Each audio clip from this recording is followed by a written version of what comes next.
The Ontario government is looking to liberalize the province's alcohol retailing system, allowing beer and wine to be sold in large grocery stores. And now, Premier Kathleen Wynne is facing fierce criticism from the Ontario Public Service Employees Union President, Smokey Thomas. He's calling this corruption in action and wants a public inquiry into Ontario's privatization industry. Smokey joins me here in Toronto. Thanks for joining me. No, thanks for your interest. I appreciate it. So tell me why this call for transparency. Well, Dwight Duncan talked about selling the LCBO, changed his mind, said it would be foolish to sell the goose that lays the golden eggs. Kathleen Wynne was of the same opinion. Ed Clark said they shouldn't sell it, that they might tinker a bit. But what she's proposing without any sort of public consultation is really and truly, you call it the liberalization of alcohol sales. Well, it's called the LCBO for a reason. It's called the Liquor Control Board of Ontario, not the Liquor Retailing Board.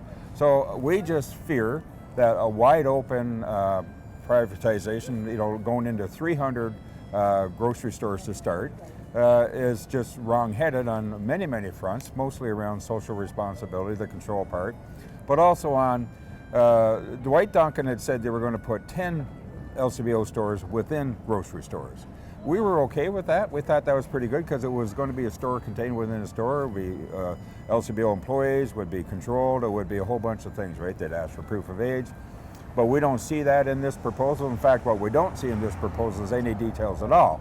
So we just think before they put this in a budget and make it law without any kind of public consultation, she needs to come clean, completely clean on what the plan is, who's going to get the bid, what kind of bidding what they'll be asking for, how they're going to ensure public safety, how they're going to ensure underage people and people who are not supposed to buy alcohol make sure they don't get it. So a lot of unanswered questions here. And what really concerns me the most, I think, is that it just all happened over a matter of days. They float out a trial balloon in the media, and then all of a sudden it's like a done deal. And it shouldn't, public policy shouldn't be made that way. You listed a number of reasons why you're taking the position that you're against this opening up this sale. Economic reasons, why would the government want to give up this revenue? Public safety, these individuals in the grocery store, they may not be trained properly to responsibly handle and sell alcohol, whereas LCBO workers or the beer store workers are. You also said that the increasing accessibility in putting these in grocery stores could lead to increase in domestic violence. Yes, and I stand by that statement. It's hard to find studies in Ontario that support that, but they are around. CAMH would be a good group to talk to. The reason I say that is it is a well-established fact that what the sale of alcohol in Ontario brings into the government is far exceeded by what it costs to deal with the social and healthcare impacts of alcohol use and abuse.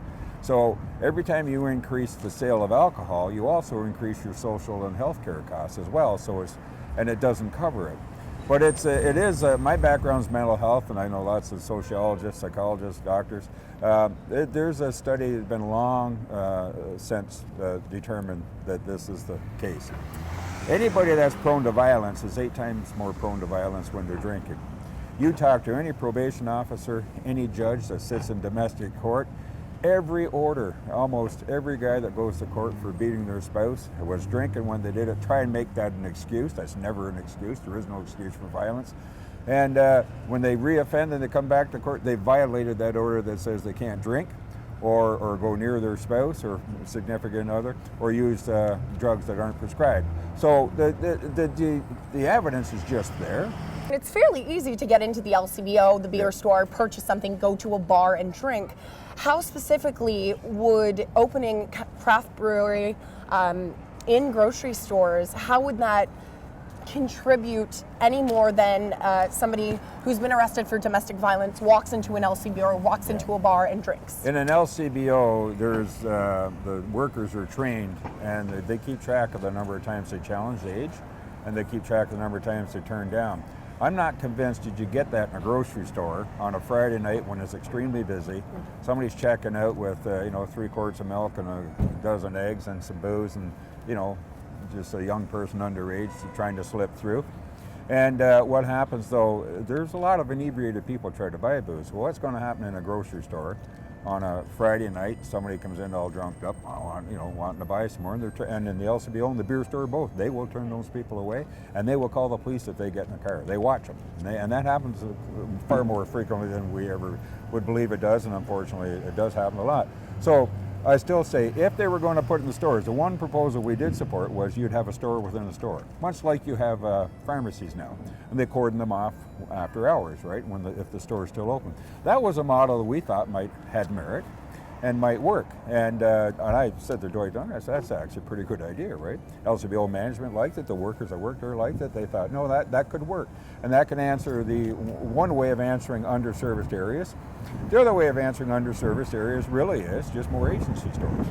You represent roughly 6,000 LCBO workers, and you're saying there's not really a fear there if this goes ahead, if Kathleen Wynne does approve this, her government approves it, and they start selling beer and wine in grocery stores. The fear is it would be a slippery slope to just getting rid of the LCBO, which would be a tragedy for my members, but also for the people of Ontario.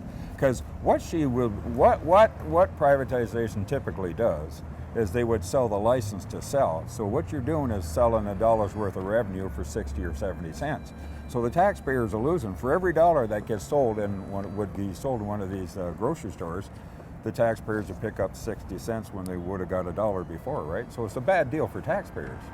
And there's no guarantee of decreased prices for consumers because the government sets the price. So you're not going to see Molson's Export or whatever Molson, I don't drink, whatever the beer, pick a beer, right? You're not going to see it on sale for $10 off. There's certain limits within which they can discount the pricing. So it's all controlled, pricing's all controlled by the government. There is one group I'd like to give a shout out to, that's restaurant and bar operators. They do get a raw deal from the LCBO. And again, it's not the fault of the LCBO or the beer stores, it's the fault of government regulations. They pay more for it than you and I do. And they should at least get a fair shake. And I learned of this a year or so ago, and I've always thought, if I ever get the chance just to say, I'll give a shout out to them, I know you got a raw deal, and we did try to raise it with the government, and they just told us that was none of our business.